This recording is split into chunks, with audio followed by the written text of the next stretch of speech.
The pain started during appetizers. I reached into my purse discreetly, fingers searching for the small orange bottle I kept in the side pocket. My niece Emma, 11 years old with her mother's sharp eyes, noticed immediately. "What's that?" she asked loudly, cutting through the dinner conversation. "Just medication, sweetie. Nothing to worry about." I tried to keep my voice steady, but the familiar ache was spreading through my joints, the kind that made every movement feel like grinding glass. My fingers had started swelling again this week, the inflammation making it difficult to grip utensils properly. I'd been managing it well with my prescribed regimen, but skipping a dose meant hours of increasing discomfort. "Mom says you're always taking pills," Emma announced to the entire table, her voice carrying across the dining room. "She says you're being dramatic about everything." My sister Jennifer looked up from her salmon, not even bothering to correct her daughter. Instead, she smirked, that particular expression I'd come to recognize over the past 2 years. Ever since my diagnosis, she treated my illness like a personal insult. "Well, Emma's not wrong. How many bottles do you carry around now? 4? 5? I lose track." "I have rheumatoid arthritis, Jen. You know this." I kept my tone neutral, swallowing the medication dry because asking for water would only draw more attention. "Right. The mysterious illness that showed up conveniently after you lost your job." Jennifer's voice dripped with skepticism. "Funny how you're always in pain, but never too sick to show up for free babysitting." Her husband Mark laughed, cutting into his steak. "Got to admit, the timing was pretty convenient. Unemployment runs out and suddenly you've got a disability." Their son Tyler, 13 and already mimicking his parents' cruelty, grabbed my purse before I could react. "Let's see how many pills the faker needs." "Tyler, please give that back." I reached for it, but the movement sent sharp pain shooting up my arm. I gasped and pulled back. "See? So dramatic." Jennifer rolled her eyes. "Tyler, show everyone what she's got in there." This was my sister, the woman who used to braid my hair before school. Who called me first when she got engaged. Who I'd driven 4 hours to reach when she went into labor with Emma because Mark was out of town. Now she sat there, wine glass in hand, encouraging her children to humiliate me. Tyler dumped my purse onto the table. 3 prescription bottles rolled across the white tablecloth, along with my wallet, keys, and a small medical alert card I'd started carrying. "Ooh, what's this?" Emma snatched the card before I could reach it. Her face lit up as she read it aloud. "Emergency contact information, medical conditions, rheumatoid arthritis, fibromyalgia." Wow, Aunt Lisa, you really committed to the bit. Those are real conditions that require real treatment. My voice came out quieter than I intended. The pain was getting worse, spreading through my spine now. I needed to take my evening dose soon, or I'd be useless tomorrow. "You know what I think?" Jennifer leaned back in her chair, addressing her family like I wasn't even there. "I think she's addicted. All these pills, all this pain. She's probably doctor shopping, getting multiple prescriptions." "That's not." I started, but Tyler cut me off. "Mom, are these the drugs everyone talks about at school? The ones people get addicted to?" "Could be," Jennifer said thoughtfully, examining one of my bottles. "Lisa, are you taking opioids?" "That's a muscle relaxer. This one's for inflammation, that one's for..." Sure, that's what they all say." Mark reached across and grabbed the 3rd bottle. "Maybe we should flush these, for your own good. Intervention style." My heart started pounding. "Please don't. I need those. I have a shift tomorrow and..." "A shift?" Jennifer's eyebrows shot up. "You told Mom you couldn't work. That you were too disabled." I said I couldn't work retail anymore. Standing for 8 hours destroyed my joints. I found something else, something that fits better. "Doing what? Professional pill popper?" Tyler thought this was hilarious. Emma had already grabbed 2 bottles and was heading toward the bathroom. "Let's throw them out. If she's really sick, she can just get more from a real doctor. This will prove she's faking." I stood up too quickly. The room tilted, and I had to grab the table for support. The sudden movement sent sharp pains shooting through my knees and hips.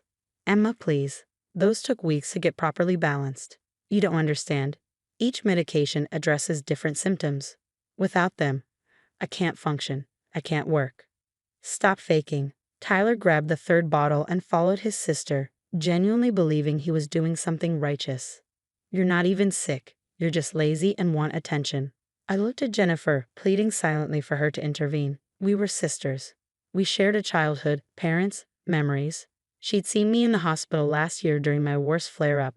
She visited once, complained about the parking, and left after 20 minutes. She took another sip of wine. Let them go, Lisa. Maybe cold turkey is what you need. The sound of toilets flushing came from down the hall, once, twice, 3 times. Months of careful medication management flushed away by children who thought chronic illness was pretend. I stood there, watching my sister smile. I think I should go. My voice sounded distant, disconnected. Probably for the best, Mark agreed. Before you start looking for more pills in our medicine cabinet. I gathered my empty purse, my keys, my shredded dignity. Emma and Tyler returned, high-fiving each other like they'd accomplished something heroic. Intervention complete, Emma announced proudly. Remember this next time you want to fake sick to get attention, Tyler added. Jennifer walked me to the door, and for a moment, I thought she might apologize. Instead, she said, "You know, this tough love thing. It's because we care. You need to stop relying on chemicals and just push through. Mind over matter." I nodded slowly. Mind over matter, right. And Lisa? Maybe think about getting a real job. Mom and Dad are worried about you. We all are. I have a job, Jen. Sure you do. She closed the door before I could finish speaking. I sat in my car for 10 minutes, waiting for my hands to stop shaking enough to drive. The pain was manageable now, but it would get worse. By midnight, I'd be in serious trouble without my medication. I'd have to call my doctor in the morning, explain what happened, and hope she could rush new prescriptions. The paramedic uniform hanging in my back seat caught my eye. My shift started at 6 a.m., 12 hours on the ambulance, responding to emergency calls, lifting patients, performing CPR when needed. I found work that mattered, even if it meant pushing through pain that would have broken most people. I'd just never told Jennifer, why bother? She'd already decided I was unemployed and useless. I drove home carefully, every bump in the road sending jolts through my inflamed joints. At home, I took a hot bath, used my heating pad, and did the gentle stretches my physical therapist recommended. It wasn't enough, but it would have to be. My phone rang at 11:47 p.m. Emma's number. I almost didn't answer. "Hello, Aunt Lisa?" Her voice was high, panicked, completely different from the smug child who'd flushed my medication hours earlier. "Aunt Lisa, please, you have to help. Something's really wrong." "What's wrong?" "It's Mom. She collapsed in the kitchen. She can't breathe right. Her face is all red and swollen. She's on the floor, and Dad's freaking out. He's yelling, and Tyler called 911, but they said it's a 30-minute wait because there's some big accident on the highway. All the ambulances are there, and they can't send anyone yet and—" "Emma, slow down. Take a breath. Is your mom conscious?" "Kind of. She's making weird noises, like wheezing.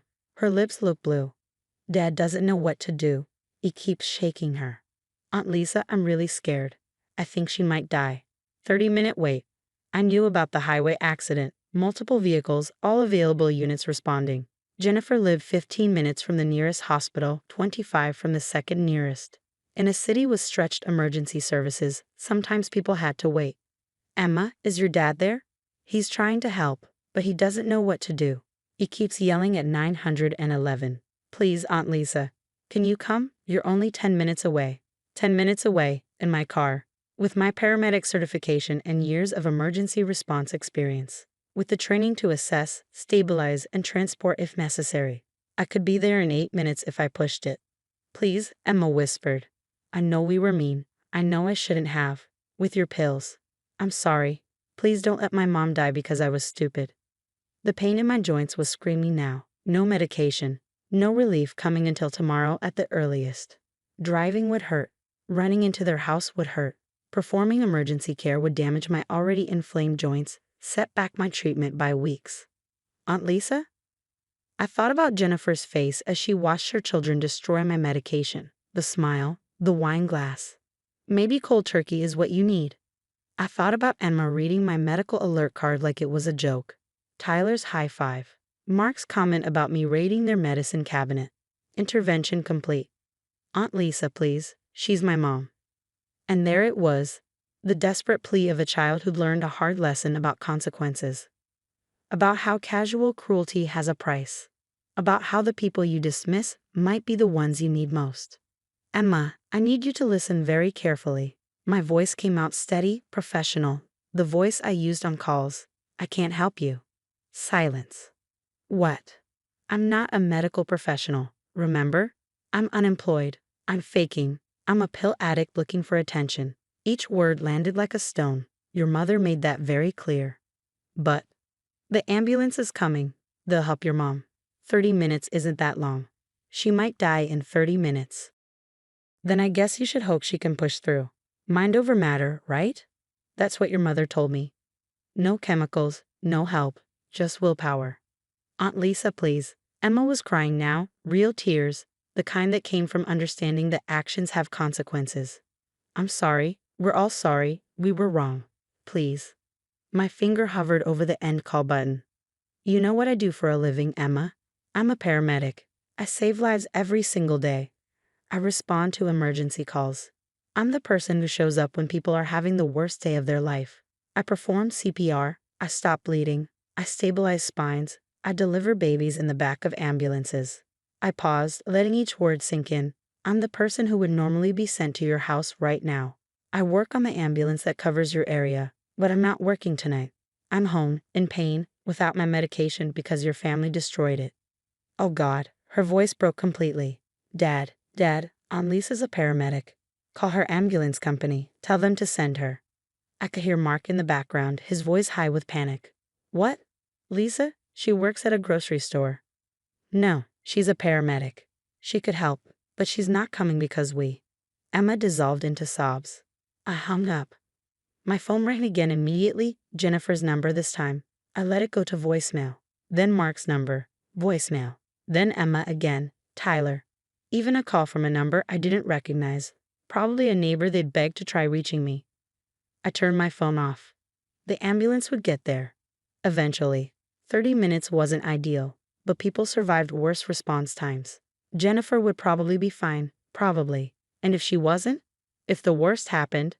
Then maybe next time, if there was a next time, they'd think twice before flushing someone's medication down the toilet. Before dismissing pain they couldn't see. Before teaching their children that cruelty without consequences is acceptable. I took 2 over-the-counter pain relievers knowing they'd barely touch my symptoms. Put my phone on the charger.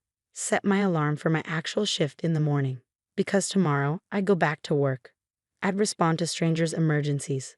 I'd save lives for people who'd never mocked my illness, never questioned my integrity, never celebrated destroying my medical care. I helped people who deserved it. The next morning, my phone showed 47 missed calls and 32 text messages. I ignored them all, got dressed in my uniform, and drove to the station. My partner Mike was already checking the ambulance. Hey Lisa, quiet night for you. Very quiet. Lucky.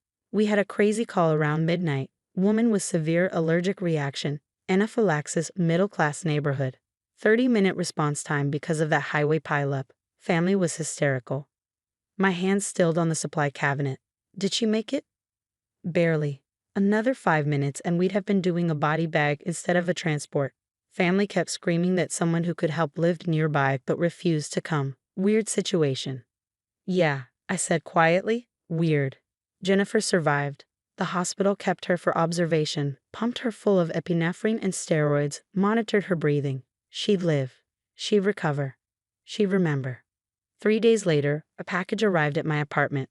Inside were 3 bottles of medication, brand new prescriptions in my name, a note written in Emma's careful handwriting. We called your doctor, told her what we did. She was really mad at us. We're sorry. No note from Jennifer, no apology from Mark or Tyler, just the medication and the weight of understanding that actions have consequences. I never went back to their house, never responded to the texts, the calls, the eventual letter Jennifer sent explaining that her allergic reaction was serious, that she'd almost died, that family should be there for family. I agreed completely. Family should be there for family. They should recognize real pain. They should protect each other's medical needs. They should teach their children compassion instead of cruelty. They should remember that the person they dismiss today might be the person they need tomorrow. And sometimes, just sometimes, that person has the right to say no, because pain recognizes pain. And eventually, everyone learns